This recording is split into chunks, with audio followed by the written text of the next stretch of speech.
Hi, my name is Tomasz Gop. I'm an executive producer at CI Games and I work on Lords of the Fallen.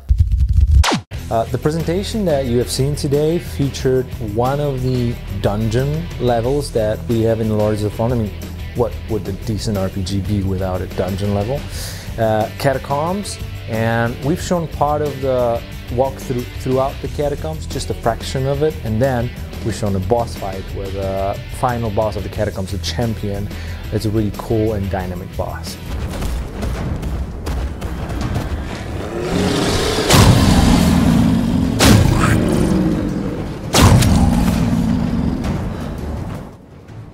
We believe that out of all the types of RPGs out there, we're a little bit more on the action side than the actual orthodox RPG part of it. This is not a game that is bound and wrapped around the storyline. Still, not leaving that behind, we still believe that a story in Lords of the Fallen is going to be an interesting one. This is not a franchise game, so we actually did come up with everything by ourselves. The combat and character development in Lords of the Fallen is the core and the foundation of what we have built around, of everything that we have built around and that constitutes the game itself.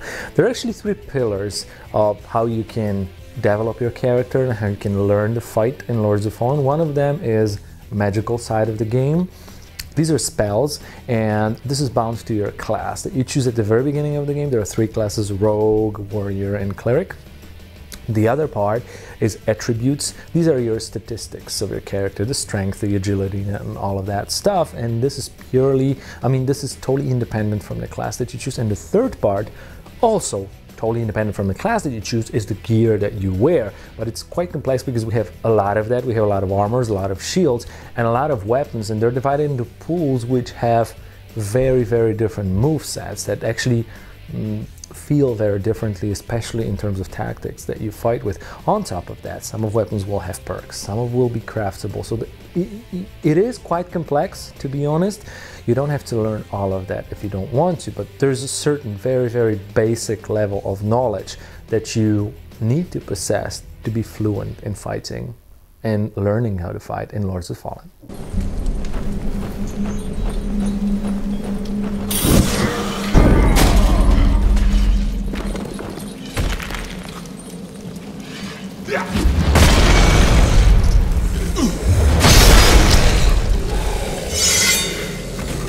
I think this game does not impose the player with the feeling that even the easiest, or let's say the trash mob opponents in the game will always kill you in few strikes. If you level up your character, if you build up not only your stats but also get a better gear, get a better defense, the beginning opponents will relatively and reasonably feel easier as they were at the beginning of the game. Also, you will also feel that a lot of them, for example, you will be able to kill with one very powerful strike because you've leveled that up, you've learned a lot about that.